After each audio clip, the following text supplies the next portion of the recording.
वसुदेवसुतं देवं कंसचाणूरमर्दनं देवकी परमानन्दं कृष्णं वन्दे जगद्गुरुं कृष्णं वन्दे जगद्गुरुं कृष्णं वन्दे जगद्गुरुं। భగవద్గీత 3వ అధ్యాయము కర్మయోగము 36వ శ్లోకం.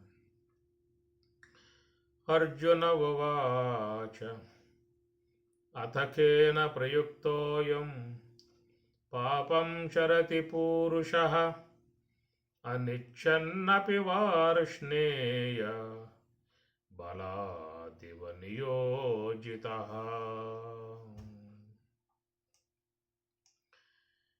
అథ కేన ప్రయుక్తః అయం పాపం చరతి పురుషః అనిచ్చన్ అపి వార్ష్ణేయ బలాత్ ఇవ నియోజితః. అర్జునునికి సందేహం కలిగింది. భగవంతుని అడుగుతూ ఉన్నాడు. ఏవైనా సందేహాలు కలుగుతూ ఉంటాయి. ఎవరికయ్యా సందేహం వచ్చేది అంటే వినేవాళ్ళకి. వినని వాళ్ళకి వస్తే సందేహాలు.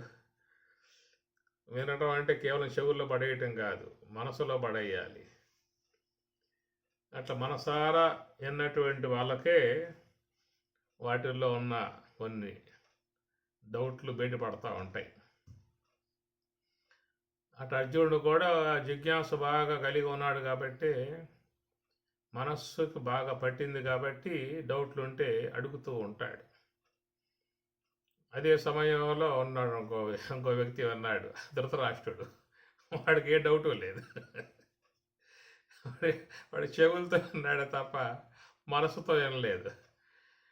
మనసంతా వాడికి ఏంటంటే మా వాళ్ళు గెలుస్తారే గెలవాలా, వాళ్ళు గెలిచే మార్గం ఏమిటో చెప్పు, మంత్రాలు ఏమైనా ఉంటే చెప్పు. ఇది వాడి. అదే తప్ప ఇది భగవద్గీత అన్నాడే తప్ప వాడికి మనసులోకి పోయింది లేదు. కాబట్టి మనస్సులోకి పోవాలి. పోతే అప్పుడు దాంట్లో ఉన్న సారస్వతం ఏమిటో ఆస్వాదిస్తారు.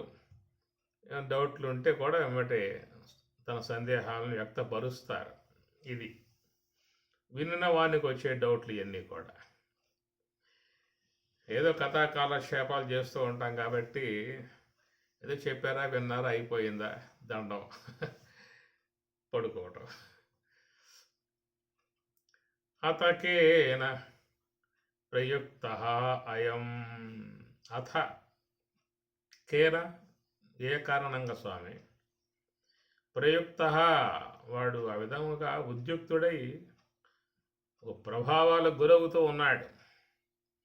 పాపం చరతి పురుష, ఈ పాప సంబంధమై ఉన్నటువంటి కార్యాలను అతడు చేస్తూ ఉన్నాడు. అయితే వానికి చేయాలనే ఉద్దేశం ఉందా అంటే అనిచ్చన్, వానికైతే లేదు, చేయాలనే కోరికైతే లేదు. బలాతివ నియోజిత, ఎవరో లాక్కుపోయి బలత్కారముగా ఆ కార్యాలలో కూర్చోబెడుతున్నట్లుగా జరుగుతూ ఉన్నదే. ఎవరు ఆ విధంగా లాక్కుపోయి కూర్చోబెట్టేది పీటల మీద?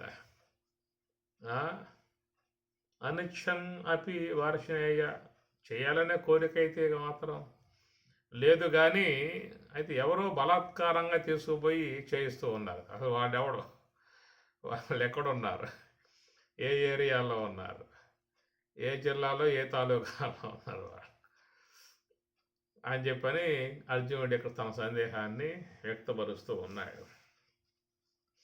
పరమాత్మ సమాధానం. శ్రీ భగవానువాచ కామయేష క్రోధయేష రజో గుణ సముద్భవః మహాశనో మహాపాప్మా విద్యేనమిహ వైరిణం. కామయేష క్రోధయేష, కామః ఏషః క్రోధః ఏషః రజోగుణ సముద్భవః. అది మహాశనః మహాపాప్మ విద్ధి ఏనం ఇహ వైరిణం. ఈ ఏషః కామః ఏషః క్రోధః, ఏషః ఈ కామమే క్రోధముగా పరిణమిస్తుందని చెప్పని అన్నారు. ఈ కామమే క్రోధముగా పరిణమిస్తుంది. కామము అన్నప్పుడు మనస్సులో కలిగేటువంటి వాంఛ, ఈ వాంఛలనే కామములని పేరు పెట్టారు. కము కాంతౌ, కోరటాన్ని కామము అంటారు. మామూలుగా స్త్రీ యందు ఉన్నటువంటి భావాన్ని కామం అనేటువంటి మాట కూడా వాడుతూ ఉంటారు. దాని భగవంతుడు ప్రస్తావిస్తూ ధర్మ అవిరుద్ధ భూతేషు కామః అస్మి అని కూడా పదం వాడాడు. ధర్మానికి విరుద్ధం కానటువంటి ఏ కామం అయితే ఉన్నదో అది నా విభూతి, అది నా యొక్క అంశము అని వాడతాడు. ధర్మానికి విరుద్ధం కానటువంటి కోరిక కామం అనేది అంటే దాని మీద ఆ సందర్భం వచ్చినప్పుడు విచారించుకోవాల్సి ఉంటుంది. ఇప్పుడు అప్రస్తుత ప్రసంగం అవుతుంది ఇక్కడ. కాబట్టి కామము అన్నప్పుడు ఏంటంటే కోరికలు, మనసులో కోరికలు పుడుతూ ఉంటాయి. ఈ తీరిన కోరిక మోహం అవుతుంది, తీరని కోరిక క్రోధంగా పరిణమిస్తుంది. అనుకున్నది తీరిందనుకోండి, వచ్చిందనుకో, దాని మీద ఏమవుతుందంటే మమకారం, మోహాలు ఏర్పడతాయి. నావి నాది అని మమకారం పడుతుంది. అనుకున్నది కాపోయిందా అంటే ఎమ్మటే క్రోధం వస్తుంది. అనుకున్న దాన్ని ఎవరో చెడగొట్టారు, అలా వాళ్ళెవరు, ఆ కారకులు ఎవరు అని అన్వేషణ చేసే విధానంగా కూడా ఉంటుంది. కాబట్టి అనుకున్నది తీరకపోతే మాత్రం తప్పనిసరిగా క్రోధం అనేది తీరుతుంది. బెనారస్ చీరలు ఉంటాయి కదా, మంచి పట్టు చీరలు ఉంటాయి. అమ్మగారు చూసిన షాపుకు పోయి ఎంతరా అబ్బాయి అని చెప్పాను. ఎంతమ్మో, 1,00,000 రూపాయలు అని చెప్పి అన్నాడు. అద్భుతంగా ఉందన్నమాట అది. ఇంటికి వచ్చేసింది నేరుగా, పలానా చీర చూశాను, 1,00,000 రూపాయలు తీసుకురా అని చెప్పి అంటుంది. తెచ్చాడా సరే, తేకపోయాడు అప్పుడు ఉపవాసమే, అంతే సంగతి లేక. ఈ విధంగా కుటుంబాల్లో ఉంటాయి. మనకు దాని పరిచయం లేదు కాబట్టి పెద్దగా తెలియవు అనుకోండి. కుటుంబాల్లో అన్నీ ఇయే కదా. ఎన్ని కోరికలు ఎవరికుండే కోరికలు వాళ్ళకు ఉంటాయి. పిల్లలకి పిల్ల కోరికలు, పెద్దలకి పెద్ద కోరికలు, అన్నీ తీర్చాలి వీడు. అందువల్ల వీడు తట్టుకోలేక చివరికి బుర్ర ఎడెక్కిపోయి ఉన్న జుట్టు అంతా రాలిపోయి పైన నున్నగా అయిపోతుంది. బట్టతల వచ్చేది మగవాళ్ళకి, ఆడవాళ్ళకి రాదు. ఎందుకంటే ఇవన్నీ పైన పడేది వీడికే. ఆడవాళ్ళకి ఏమంటాయి, కమ్మగా తిన్నారా, టీవీ చూసుకున్నారా, పడుకున్నారా, రెండు ఆలోచన ఏముంది వాళ్ళకి. ఇంకా వీడే పోవాలి, తిరగాలి, తేవాలి, సంపాదించాలి, ఇవన్నీ ఉంటాయి. ఎందుకంటే సంసారాన్ని తలకెక్కించుకున్నాడు. మాంగళ్యం తంతునానేన మమ జీవన హేతున కంఠే బద్నామి శుభగే సంజీవ శ్రద్ధాం శతం. అది ఆ పూటే వాడి చేత వాగ్దానం చేయిస్తారు, చేతులు చేయించి. ధర్మేచ అర్థేచ కామేచ మోక్షేచ నాతి చరామి, అన్నీ కట్టేయటమే. వాళ్ళ కాళ్ళకి బంధాలు, చేతులకు బంధాలు మొత్తం కట్టి పారేయటం వాడిని ఆ పని. దారబందిగంబు తనయులు సంఖ్యళ్ళు బంధువర్గమెల్ల ప్రహరి గోడ ఇరుగలేడు మొక్కిలిగాడయా యశోదాభిరామ వినురవేమ. దారబందిగంబు తనయులు సంఖ్యళ్ళు అన్నాడు వేమన. నేను చెప్పిన మాట కదండి, ఇది వేమన మాట. ఇది బంధువర్గమెల్ల ప్రహరి గోడ. ఈ బంధువర్గం ఉంది, మొత్తం చుట్టూ ఉంటారు ప్రహరీ గోడ. మీకు సెంట్రల్ జైల్లో ఉంటాయి కదా పెద్ద పెద్ద గోడలు, ఎంత పెద్దగా ఉన్నా పొయ్యేవాళ్ళు పోతానే ఉన్నారు.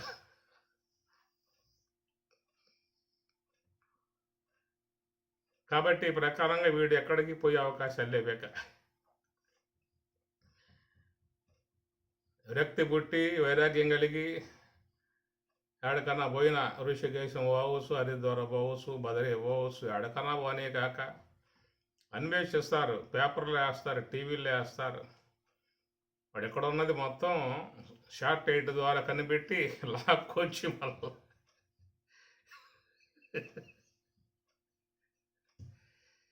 ఇంట్లో పడేస్తారు.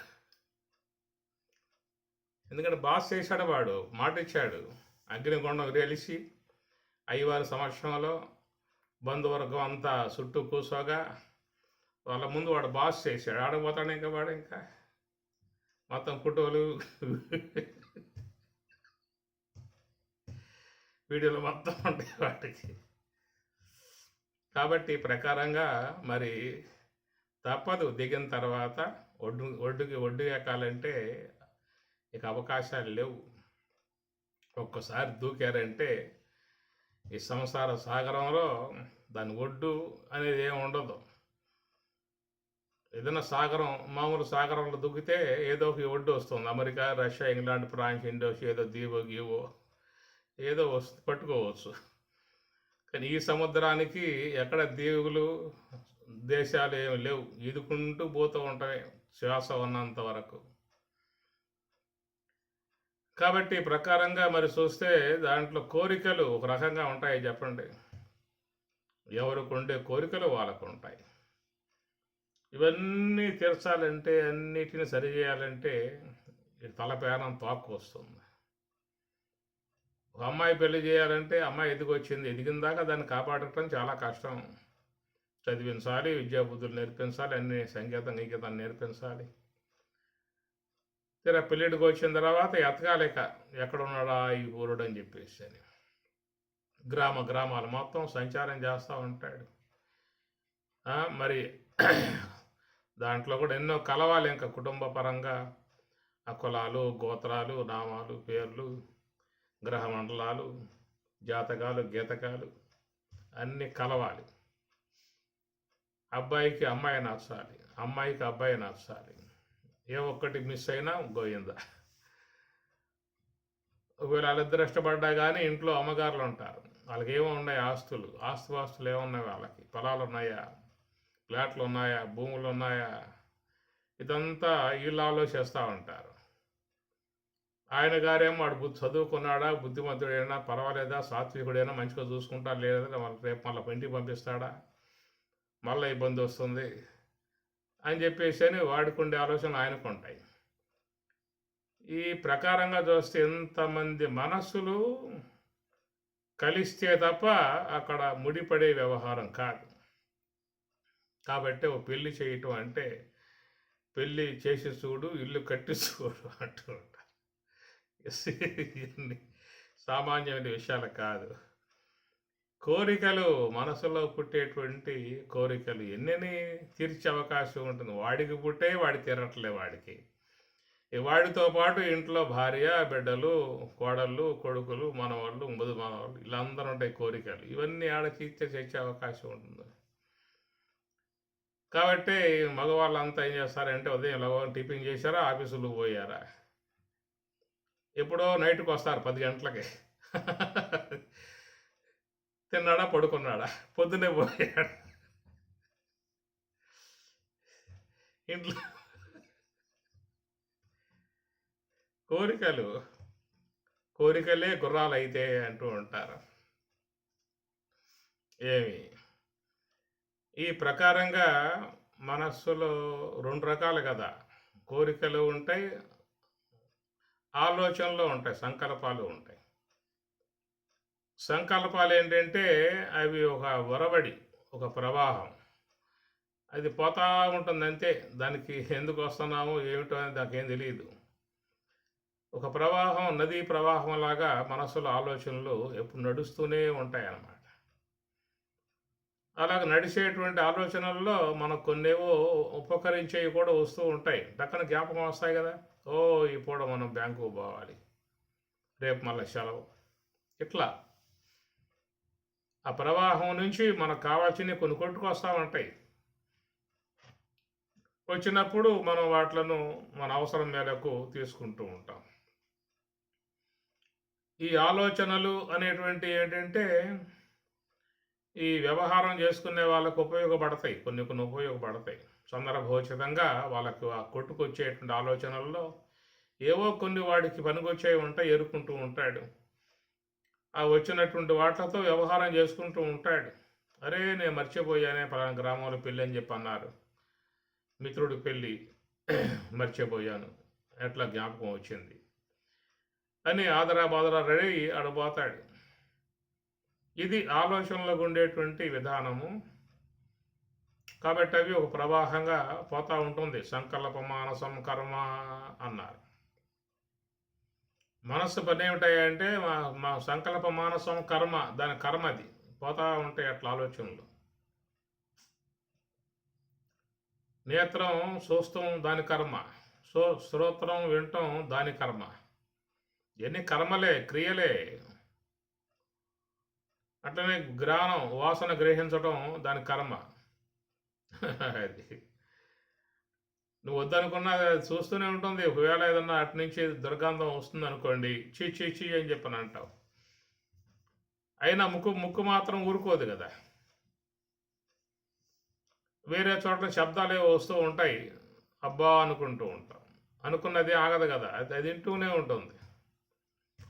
కాబట్టి ఈ ప్రకారంగా వాటికి స్వాభావికముగా ఎట్లా కర్మలు వచ్చాయో అట్లా మనసు అనే దాంట్లో కూడా చెప్పడం అమరకోశము సంకల్ప మానసం కర్మ, దాని కర్మ అన్నారు. అందువల్ల ఈ సంకల్పములు అనబడేటువంటివి అది సందర్భానుగుణ్యంగా ఉపకరించేటువంటివిగానే కొంతవరకు ఉంటాయి. కానీ ఏంటంటే ఎవరైతే పరమార్థం అంటారో, బ్రహ్మము, బ్రహ్మప్రాప్తి అని చెప్పని అంటారు, వాళ్లకు మాత్రమే ఇవి ఇబ్బందికర పరిస్థితి. సర్వసంకల్ప సన్యాసి యోగారూఢ. సర్వసంకల్ప సన్యాసి పరమాత్మ అంటున్నమాట. యోగా ఆరూఢ, యోగములో ఆరూఢ, పైకి పోవాలంటే.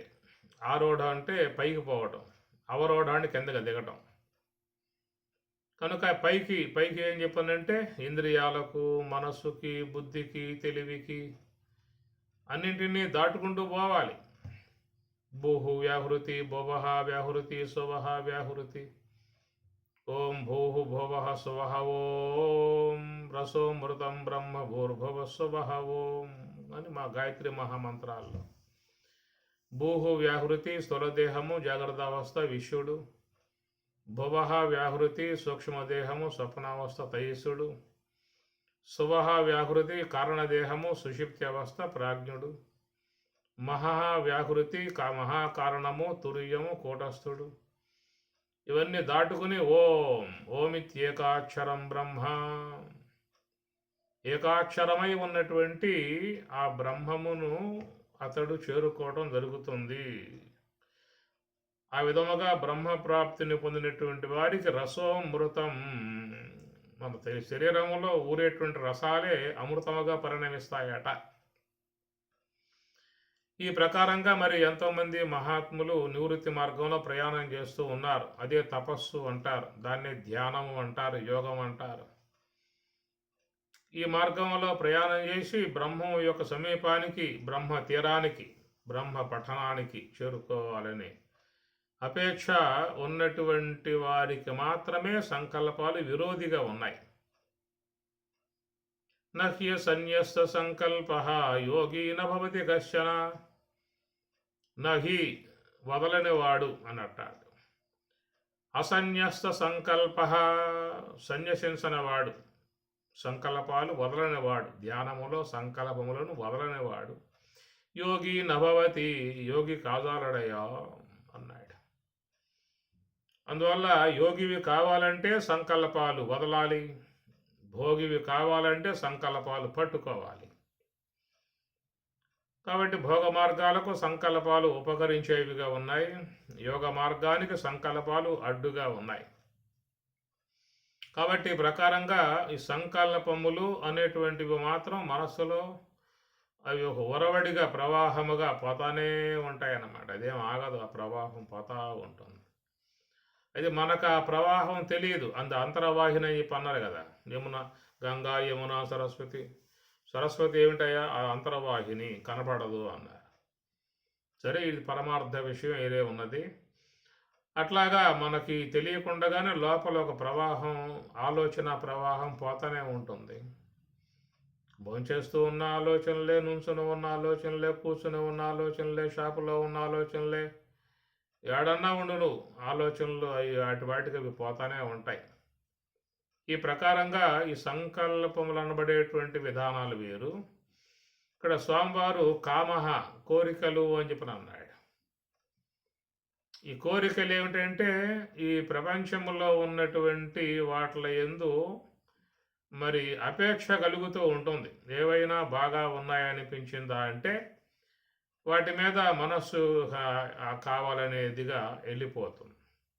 కావాలి కావాలి కావాలి, ఏంటని తీసుకుంటే ఎన్ని కావాలి, మనకు అవసరమా అవసరం లేదా అనేది ముఖ్యంగా ఆలోచించుకోవాల్సి ఉంటుంది.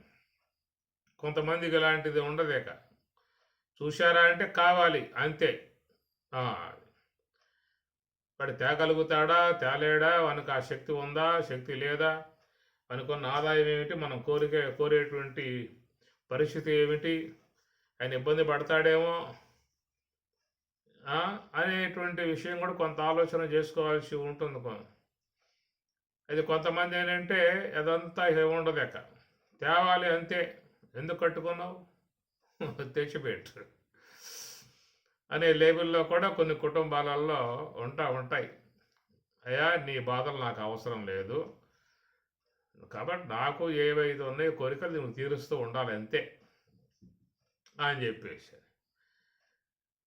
కనుక కుటుంబంలో సంసార విధానాల్లో ఉన్నటువంటి వారు పరస్పర అవగాహన కలిగి మనకు వచ్చేటువంటి ఆదాయం ఎంత, మనకున్న పరిస్థితి ఏమిటి, మనకున్న వనరులు ఏమిటి అనేవి కొంత చూసుకుని దాన్ని అనుసరించి కనుక ఏదన్నా ఉండగలిగితే, అవగాహన ఉండగలిగితే ఇబ్బందులు పడే పరిస్థితులు లాంటివి తక్కువగా ఉంటాయి. ఈనాడు కుటుంబాలు చాలా అప్పులు పాలైపోయి ఇళ్ళు అమ్ముకొని, ప్లాట్లు అమ్ముకొని, ఉన్నయన్ని అమ్మేసుకొని బెకారులై ఎక్కడెక్కడికో పోయి జీవించాల్సిన పరిస్థితులు ఎందుకు వస్తున్నాయి అంటే ఈ కోరికల వలననే అన్నాడు. అయితే కోరిక అనేది ఎందువల్ల ఏర్పడుతుందో అబ్బాయి అని చెప్పినట్టు కొరత వల్ల అన్నారు. ఏమిటా కొరత అని చెప్పినట్టు జీవితం తృప్తి లేదు, శాంతి లేదు, సుఖం లేదు, ఆనందం లేదు. కాబట్టి ప్రతి కోరిక యొక్క ఆంతర్యం చూసినట్లయితే సుఖాన్ని పొందాలి, ఆనందాన్ని పొందాలి అన్నదే ఆ కోరిక యొక్క మాటున ఉన్నటువంటి అంశము. సుఖాపేక్షతో ఆనందాపేక్షతో ఏర్పడేటువంటివన్నీ కూడా కోరికలు. నాకు అది ఉంటే ఆనందం ఉంటుంది, నాకు ఇది లభిస్తే ఆనందం ఉంటుంది, అది సంప్రాప్తింపజేసుకుంటే ఆనందంగా ఉంటాను. ఎవరైనా ఏదైనా దుఃఖాన్ని అపేక్షించి ఏది కోరుకోడు కదా, దుఃఖాన్ని అపేక్షించి ఏది కోరుకోడు. ఏదైనా కోరుకుంటున్నాడు అంటే సుఖాన్ని ఆనందాన్ని అపేక్షించే కోరుకోవటం జరుగుతుంది. కాబట్టి కోరికల యొక్క ఆంతర్యాన్ని కనుక మనం చూసినట్లయితే అది వానికి ఆనందాపేక్షే కనబడుతుంది. ఈ విషయాన్ని మనం గతంలో 2వ అధ్యాయంలో స్వామి చెప్పగా అధ్యయనం చేసుకున్నాం. అక్కడ ఆపూర్యమానం అచల ప్రతిష్టం సముద్రం ఆపః ప్రవిశంతి యద్వతు తద్వత్కామాయం ప్రవిశంతి సర్వే శశాంతిమాప్నోతి నా కామకామి కామములు కోరుకునేవాడు శాంతిని పొందడం అన్నాడు. ఇది చాలా గొప్ప అంశం. పరమాత్మ చాలా దీంట్లో ఒక ఆంతర్యముగా అర్థాలు నిక్షిప్తం చేసి మనకి అందిస్తున్నాడు. ఏ విధముగా నదులన్నీ కూడా వచ్చి సముద్రంలో కలిసిపోతూ ఉన్నాయో తద్వత్తు ఆ ప్రకారముగా అయం కామ, ఈ కోరికలన్నీ కూడా బ్రహ్మనిష్ఠుని యందు లీనమైపోతున్నాయి అన్నాడు. ఆపూర్యమానం అచల ప్రతిష్టం సముద్రం ఆపహ నదులు ప్రవిశంతి, గంగా, యమున, తుంగభద్ర, నర్మదా, కావేరి, కృష్ణ, గోదావరి ఎన్నైతే ఉన్నాయి మొత్తం ఆ ప్రవాహాలన్నీ పోయి సముద్రంలో కలిసిపోతున్నాయి. సముద్రంలో కలిసిపోయిన తర్వాత ఎక్కడిక ఈ నదుల పేర్లే ఉండవు. ఇది గంగా, ఇది యమున, ఇది తుంగభద్ర, నర్మదా అనేవి ఏమి ఉండవు.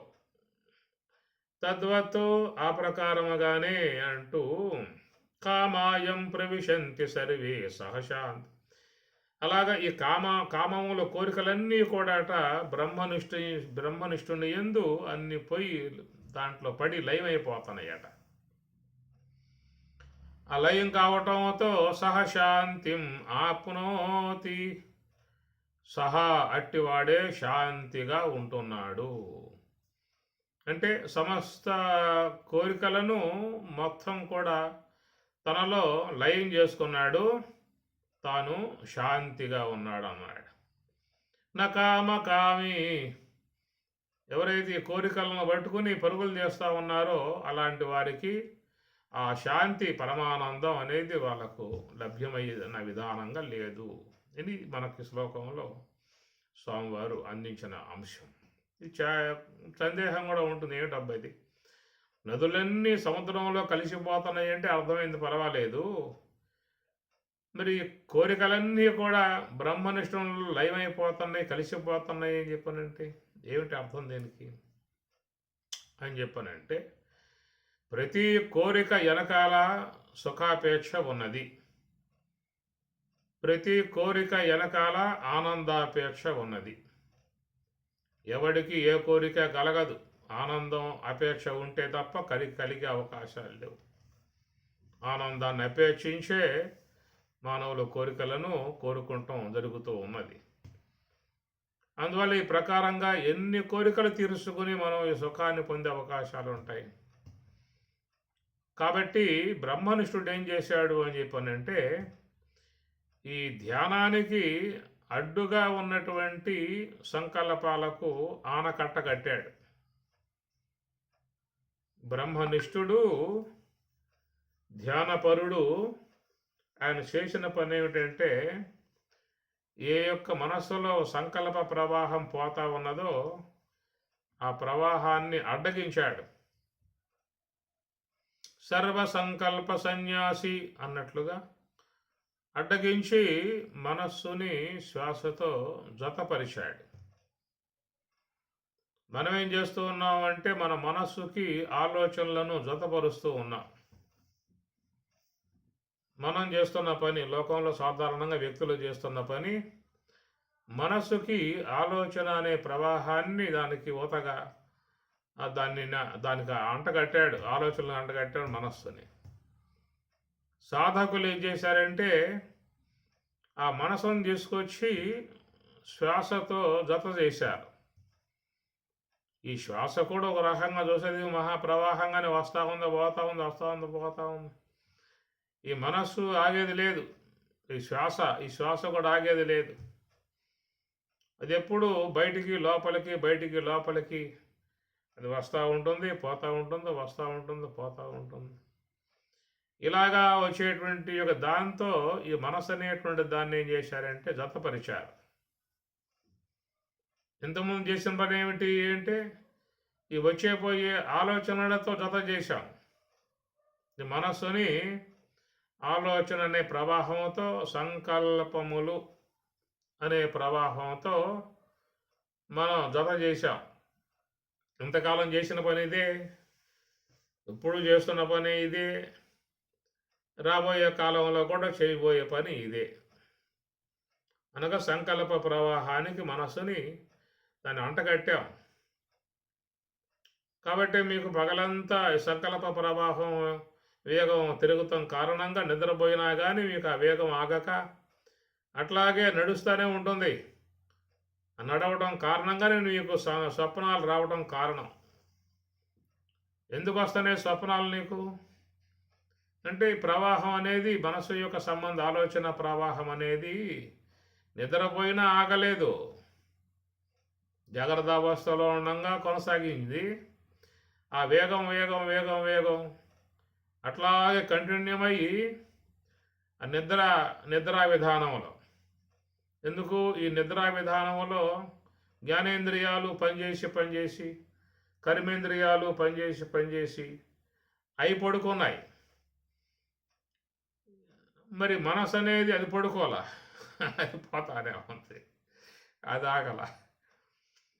ఏ జ్ఞానేంద్రియాలు సొమ్మశెల్లి బతుకు జీవుడా అని చెప్పని అవి పడుకున్నాయి. కర్మేంద్రియాలు పగలంతా తిరిగి ఇచ్చి పుచ్చుకొని మాట్లాడి అవి కూడా సాలే అని చెప్పిన ఉద్దేశంతో అవి పడుకున్నాయి. కానీ మనస్సు మాత్రం అది పడుకోవాలి. ఆ సంకల్ప ప్రవాహం అట్లాగే కంటిన్యూ అయింది దాంట్లో. కాబట్టి మీకు స్వప్నాలు రావడం కారణం అదే, ఇంకేం లేదే. మనస్సులో ఆలోచనలు లాగకపోవటమే స్వప్నం. అట్లా చాలామంది రాత్రంతా నిద్ర అనేది పోతారు, కానీ చాలా తక్కువ ఏది స్వప్నాలు లేకుండా ఉండే సుషిప్త అనబడేటువంటి స్థితిని పొందే విధానం చాలా తక్కువగా ఉంటుంది. ఎక్కువగా పడుకున్నప్పటి నుంచి ఏదో కలవరింతలు, ఏవో ఆలోచనలు లోపల, ఏవో వాళ్ళు వీళ్ళు అది ఇది, పోయిన వాళ్ళు, బతికున్న వాళ్ళు, పోబోయే వాళ్ళు, పోతున్న వాళ్ళు అందరూ అడుగొచ్చి కూర్చుంటారు. పోయిన వాళ్ళు వస్తారు, ఉన్న వాళ్ళు వస్తారు నిద్రా సమయంలో. ఎందుకంటే మనస్సులో పోయిన వాళ్ళ సంబంధ ముద్రలు ఉన్నాయి, ఉన్న వాళ్ళ సంబంధ ముద్రలు ఉన్నాయి, అన్నీ కలగలుపుకొని ఆడ ఏర్పడతాయన్నమాట. కాబట్టి ప్రకారంగా మనస్సు యొక్క ఆలోచన సంబంధ ప్రవాహం ఆగటం వల్ల దాన్ని అడ్డుకట్టేయటానికి చేసిన పనే ఈ ధ్యానం అనేటువంటి అంశం. దాంట్లో ఏం చేశారయ్యా అంటే, ఈ మనస్సుని శ్వాసతో జత చేశారు, శ్వాసకు అంటగట్టారు. అది కట్టడం వల్ల ఈ మనస్సు అనేది ఆలోచనలు చేసే అవకాశాలు లేకుండా పోయింది. కాబట్టి ఆ ప్రవాహం అనేది ఆగింది అక్కడే. ఎందుకు? శ్వాస అనే ప్రవాహంతో ఈ మనస్సు చేరింది కాబట్టి ఇక ఆ ప్రవాహంలో మునిగింది. కాబట్టి మహాత్ములు చాలామంది ఏం చేస్తారంటే, ఈ శ్వాస గమనం గల శ్వాస ఆ ప్రవాహంతోనే ఎక్కువ సమయం వాళ్ళు స్పెండ్ చేస్తూ ఉంటారు. గమస్థం గమనాది శూన్యం ఛిద్రోపదీపం తిమిరాపహారం